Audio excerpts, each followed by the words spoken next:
नमस्कार, मैं डॉक्टर शैलेंद्र आपका मंथन होम्यो विजन में पुनः स्वागत करता हूं। मैं आज आपके साथ में एक नए टॉपिक, नए विषय के साथ बैठा हूं और वह ऐसा सब्जेक्ट है, एक ऐसा विषय है जो मेरे अनुभव में ये लगता है कि हर दूसरा या तीसरा व्यक्ति इससे परेशान है और यह समस्या हमारे जीवन के समस्या के कारण जीवन के हर क्षेत्र में ये प्रभावित कर रही है और वह समस्या है आज का जो टॉपिक है वो अनिद्रा, इंसोम्निया। ये अजीब बात है दोस्तों कि हमारे पास पहले से ज़्यादा साधन उपलब्ध है, पहले से ज़्यादा सुविधा उपलब्ध है, लेकिन समस्या ये जो है पहले के समय में ये नहीं देखी जाती थी, लेकिन ये समस्या अब आम हो गई है। अभी तो मैं ये देख रहा हूँ कि जो हमारे स्टूडेंट जो हैं, जो पहले ये समस्या ओल्ड एज में देखी जाती थी, 60-70 ईयर सीनियर सिटीजन में देखी जाती थी, वो धीरे धीरे करके आपका जो है 45 पे आ गई। अब तो ये समस्या ऐसी हो गई है जो स्टूडेंट्स को, जो आपके जो है तैयारी कर रहे हैं, जो 14-15 साल के बाद के जो स्टूडेंट हैं जो तैयारी कर रहे हैं, उनको भी ये समस्या देखी जा रही है और इसके कारण को हम समझते हैं, इस वीडियो के माध्यम से इसके निवारण को समझते हैं। तो मैं एक ये जो समझा हूँ कि सबसे पहले आप किसको कहोगे कि ये इंसोम्निया का शिकार है या इस बीमारी का शिकार है, अनिद्रा की बीमारी इसको है, हम किस व्यक्ति को ये कहेंगे। तो सबसे पहले हम इसको दो पार्ट में बांटते हैं। पहला, जो जैसे कि एक किसी कारण से ऐसे, जैसे मान लीजिए कि आपके घर में कोई फंक्शन है, शादी है, ब्याह है या कोई ऐसी चीज़ें जो आपके पास में रिस्पॉन्सिबिलिटी आ गई है और आप जो है 1 दिन 2 दिन या 3 दिन इस तरीके के डिस्टर्बेंस में रहते हैं और आप नींद नहीं पूरा हो पा रहा है या नींद नहीं आ पा रही है आप उस स्ट्रेस में के कारण में। लेकिन जब वो सब काम पूरा हो जाता है और आप सोने लगते हैं तो वो हम इस कैटेगरी में नहीं रखते हैं, वो एक सामान्य सी बात है।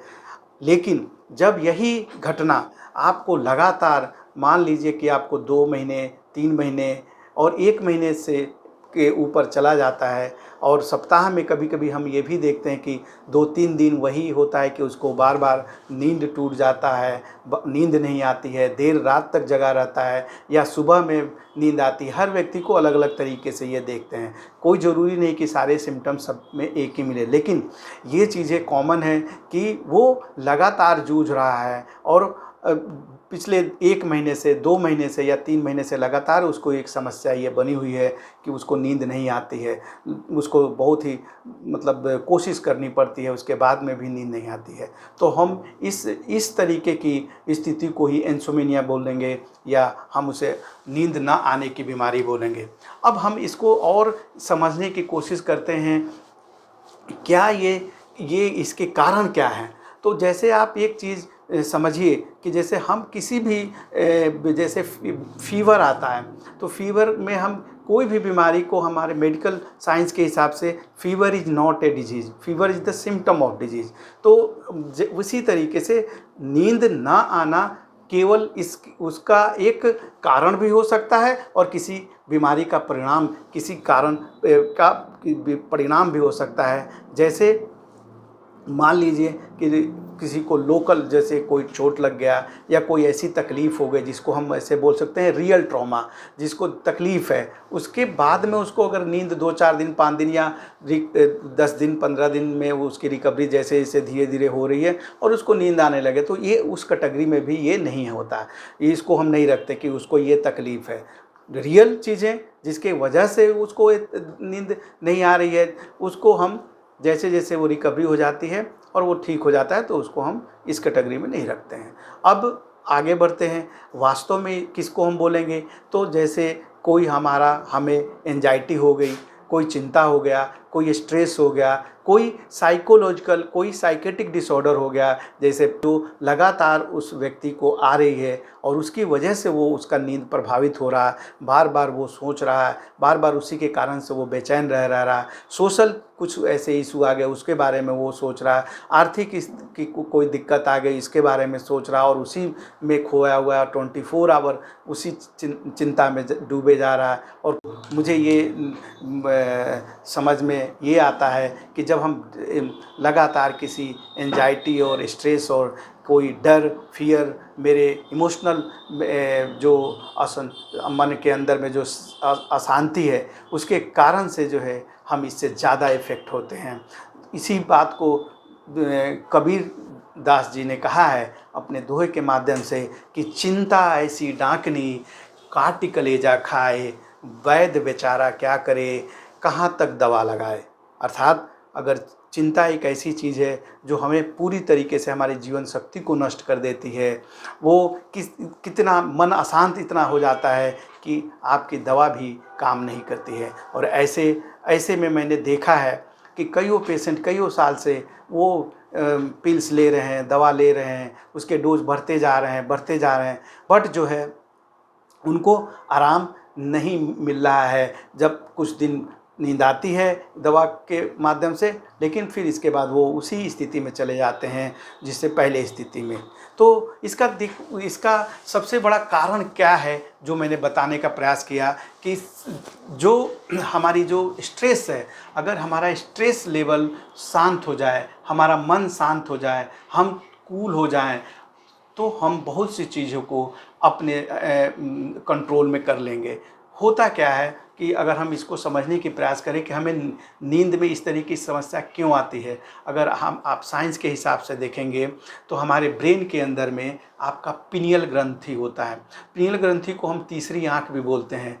ये इस तरीके की स्थिति उत्पन्न करता है जो आम आदमी नहीं समझ पाता। जैसे ये लाइट का जलना, लाइट से, जैसे आप मोबाइल यूज करते हो, आप टीवी देखते हैं और उस समय आप लगातार आप टीवी और मोबाइल का यूज करते जा रहे हैं, और उसकी वजह से जो हमारा मेलाटोनिन जो आपका जो है हार्मोन्स है, जिससे जो पिनियल ग्रंथि के माध्यम से सिक्रेशन होता है, वो हमारा लो हो जाता है। और कोर्टिसोल आपका जो है जो हार्मोन है वो एग्रावेट हो जाता है, बढ़ जाता है, और इन दोनों के इम्बैलेंस से हमारे स्ट्रेस और बढ़ते चले जाते हैं, और हम जितना सोचते हैं उतना ही ज़्यादा हम तनाव में आ जाते हैं। और ये मेलाटोनिन ही जो हार्मोन्स है, इसकी वजह से ही हमें प्रॉपर स्लीप आता है, प्रॉपर नींद आता है, और इसके कमी की वजह से ये सारी चीज़ें और दिक्कत हमारी बढ़ती जाती है। तो सबसे पहले हमें एक इस तरीके का हम वातावरण क्रिएट करेंगे कि जिसके माध्यम से हमारा ये जो इम्बैलेंस है ये कम हो, और जब ये कम होगा तो आपको जो स्ट्रेस कम होगा तो ये अपना ये बैलेंस धीरे धीरे आप बैलेंस होगा, और उसका जो है आपको प्रॉपर स्लीप आएगा। समझने की प्रयास करते हैं कि क्या मतलब किस तरीके से हम इस चीज़ों को बैलेंस करेंगे और किस तरीके से हम अपने जीवन को आगे जो है प्रॉपर स्लीप हमको आए, इस तरीके की एटमॉस्फेयर क्रिएट करेंगे। हमारा सबसे ज़्यादा जो है प्रभावित करता है हमारा जीवन शैली, जो हमने पहले भी अपने लाइफ स्टाइल डिजीज़ में हमने काफ़ी बृहद चर्चा किया है। आप उस वीडियो को आप देख सकते हैं। तो हमारे लाइफ स्टाइल के कारण हम क्या होता है कि हम स्ट्रेस जो जब आपको आता है और आप स्ट्रेस लेते रहते हैं, प्रॉपर आप टाइमिंग नहीं है सोने का, जो आपका जो बायोलॉजिकल टाइम है, जो आपके बॉडी डिमांड कर रही है, आप उसमें आप बॉडी को नहीं सोने जा रहे हैं, आपकी टाइमिंग कभी कुछ है कभी कुछ है, तो उसके कारण से भी आपको अनिद्रा की समस्या आ सकती है। आप जो है जैसे जो डाइट लेते हैं, खाने पीने का जो समय है, खासकर जो है आप बहुत लेट नाइट खाते हैं, उसकी वजह से भी ये समस्या आ सकती है। फिर इसके बाद आप अगर सोने के पहले यदि अगर आप चाय कॉफ़ी का सेवन करते हैं तो भी ये समस्या आ सकती है। तो हमें ये देखना होगा कि एक प्रॉपर हम अपना लाइफ स्टाइल, प्रॉपर एक ऐसी हेल्दी लाइफ स्टाइल को फॉलो करें जिसके कारण से हमारी ये समस्या ना आए। एक व्यक्ति को अगर हमसे पूछा जाए कि भाई एक व्यक्ति कितने देर तक हम उसको नॉर्मल मान सकते हैं, तो यंग एज में आपको मान लीजिए कि 7 से 8 घंटे सोना बहुत ही ज़रूरी है। अगर आप सोते हैं, प्रॉपर आपका स्लीप आता है, तो ये भी है कि आपकी एनर्जी, आपकी इम्यूनिटी सब कुछ बरकरार रहती है, सब कुछ मेंटेन रहता है। और दूसरा, मैंने अपने क्लिनिकल एक्सपीरियंस में ये भी देखा है कि विटामिन की कमी भी कई बार आपको इस समस्या का मतलब जो है की ओर खींचता है, ट्रिगर करता है। जैसे विटामिन सी और ई और विटामिन डी, अगर ये सब कम हो जाते हैं बॉडी में आपके किसी कारण से, तो भी आप जो है इसके समस्या से ग्रस्त हो सकते हैं। तो हमें कई बार इन चीज़ों को भी देखना चाहिए कि हमारा विटामिन तो कम नहीं है जिसके कारण से हमें कोई स्ट्रेस भी नहीं है, लेकिन उसके बावजूद में भी हमें स्ट्रेस आ रहे हैं, हम स्ट्रेस लेना नहीं चाह रहे हैं, फिर भी हमें नींद नहीं आ रही है। कई बार पेशेंट बोलते हैं कि नहीं, हम कोई कुछ भी मतलब मेरे पास नहीं है, मैं सब कुछ नॉर्मल है, लेकिन हमें नींद नहीं आती है। तो हम इस चीज़ को भी एक बार देखते हैं और हार्मोनल जो डिसऑर्डर है उसको भी चेक करते हैं। उसकी वजह से भी आपका जो ये समस्या आ सकती है, तो उसको भी हम बैलेंस करने की कोशिश करते हैं। और सबसे ज़्यादा हमें ये चीज़ें को फोकस करने की ज़रूरत है कि हम अपनी जो दिनचर्या है, उस दिनचर्या को सही ढंग से, सही प्रॉपर हम उस चीज़ों को आगे वो करें। दिनचर्या को इस तरीके से हम अपने को आगे संचालित करें जिससे कि हमारे नींद में कोई विघ्न पैदा ना हो, मेरे तनाव ना आए। हम इस तनाव को किस तरीके से मतलब जो है कम से कम वो कर सकते हैं। हमारे इसकी समस्या के कारण बहुत सी समस्याएं आती हैं, जैसे आपका मतलब नींद अगर आपका पूरा नहीं है तो स्मरण शक्ति की भी कमी हो जाती है। ध्यान भी आपका जो में किसी काम में लगना चाहिए, पढ़ाई में अगर स्टूडेंट है तो पढ़ाई में उसका, आपका कोई अगर आप बिजनेस कर रहे हो उसमें आप कई बार जो है आपकी इसकी वजह से बीपी का भी बढ़ना, कई बार देखा गया कि बीपी भी एक बढ़ जाता है। अगर प्रॉपर बहुत दिनों से आप इस समस्या से जूझे हैं तो हाइपरटेंशन के शिकार हो जाएंगे। इस तनाव के कारण, स्ट्रेस के कारण, नींद पूरा नहीं होने के कारण, प्रॉपर नींद नहीं आने के कारण, ये सारी चीज़ें, आपको किसी भी चीज़ में मन नहीं लगेगा, ये सारी समस्याएं आने लगती हैं। तो हमें ये भी देखने की ज़रूरत है कि हम किस तरीके से अपने को प्रॉपर जो है वो करें। हम इसका एक अच्छा समाधान बताने का प्रयास कर रहे हैं कि हम क्या करें कि हमें ये समस्या हो और हम ठीक हो जाएं। और शुरुआती दौर में हम आपको ये अगर ये समस्या आ रही है तो आप अगर कोई दवा नहीं लेते हैं और प्रॉपर ये आप जो मैं बता रहा हूँ उसको आप अगर करते हैं तो फिर ये काफ़ी समस्याएं बिना दवा के भी हल हो सकती है। जैसे हमारी टाइमिंग, जैसे आपका खाने का, नाश्ते का, फिर डिनर का एक बिल्कुल प्रॉपर टाइम मेंटेन करिए। इसके बाद में आप अपने स्ट्रेस को कोशिश करिए कि हम बिना मतलब के जो अनवांटेड चीज़ें हैं उससे हम दूर हों, बिना मतलब के उस पर दिमाग को न चलाएं।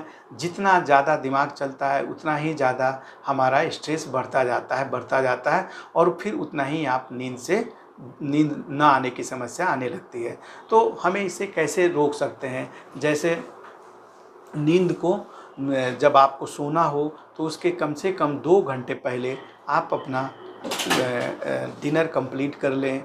कोई उसके बाद में कोई ऐसे एक्सरसाइज जो कम से कम जो है, आप जिम या एक्सरसाइज शाम को जो जाते हैं, कम से कम 5 घंटे का अंतर 6 घंटे का रखना चाहिए। उससे उस समय अपने आप को थकाना नहीं चाहिए कि नहीं हम थक जाएं और जाके हम सो जाएं, तो वो चीज़ें नहीं करनी चाहिए। आप जो है कम से कम 2 घंटे पहले अपने आप को बिल्कुल कूल रखिए। कोई चीज़ों की ज़्यादा स्ट्रेस मत लीजिए। इस तरीके के एटमॉस्फेयर से बनाइए जहाँ पे हमारा दिमाग बिल्कुल ही ज़्यादा जो है तनाव में ना आए। और अपने मोबाइल से दूरी बनाइए। अपने ज़्यादा आप जो है लेट के मोबाइल का जो है यूट्यूब या कोई भी दूसरा जो है कार्य, आप जो है ऑफिस का वर्क, आप कम से कम 1.5 से 2 घंटे पहले छोड़ दीजिए और फ्री हो जाइए। अपने माइंड को बिल्कुल हल्का करिए, लाइट करिए। अगर आप ये सब करते हैं तो निश्चित रूप से आप बिना दवा के आप जो है आराम से आपको नींद आएगी। दूसरा क्या है, इसके बावजूद में भी अगर आपको नींद नहीं आती है तो सोते समय आप जो है अपने श्वास पे, मतलब जो ब्रीथिंग है उसके ऊपर ध्यान लगाइए। दिमाग को जो इधर उधर आप चला रहे हैं उस पे ना जाके आप जो है, जो श्वास आ रहा है और जा रहा है उसके ऊपर फोकस करिए और आप धीरे धीरे देखेंगे कि आप सो जाएंगे। ये प्रैक्टिस करेंगे, धीरे धीरे ये आपका हो जाएगा। लेकिन यदि अगर इसके बावजूद में भी आप इस समस्या से जूझ रहे हैं, अगर ये समस्या चल रही है लंबी, तो इसका इंतज़ार ना करें। इसका जो है ये अपने से कोई मतलब जो है दूसरी चीज़ों के बारे में ना सोचें और तुरंत जो है आसपास जो भी कोई डॉक्टर हैं, जो आप जो है ट्रीटमेंट हर जगह पे है। मैं तो होम्योपैथी डॉक्टर हूँ, तो मैं आपको तो ये बताऊँगा कि अगर आप होम्योपैथी ट्रीटमेंट लेते हैं तो बिना इसके साइड इफ़ेक्ट के आप बहुत ही आसानी से जल्दी ठीक हो जाएंगे। इस नहीं तो आगे चल के ये कई बीमारियों के कारण बनते हैं। आशा करते हैं मित्रों कि आप लोग मेरी बात को समझे होंगे, और मैं लास्ट में बस यही चंद शब्द बोलना चाहता हूँ कि आज की ज़िंदगी में हम सब कुछ पाने के लिए दौड़ रहे हैं, लेकिन अगर हम नींद ही खो देंगे, हमारे को नींद ही नहीं आएगी, तो हम धीरे धीरे अपने स्वास्थ्य को खो देंगे, हमारा हेल्थ डैमेज हो जाएगा। और हेल्थ जब आपका डैमेज हो जाएगा, आपका मन अशांत रहेगा, तो आपकी सारे जो नींव हैं वो कमज़ोर हो जाएंगे। और फिर आप कोई भी चीज़ को, जब मेरा जो मन खुशी नहीं रहेगा, तो हमें कोई भी चीज़ प्राप्त हो जाए, हमें कोई दिलचस्पी नहीं रहेगी। अतः अब मैं इन आपको एक कोटेशन के साथ में मैं आपको छोड़ता हूँ कि a good laugh and a good sleep are the best cures in the doctor books. धन्यवाद मित्रों।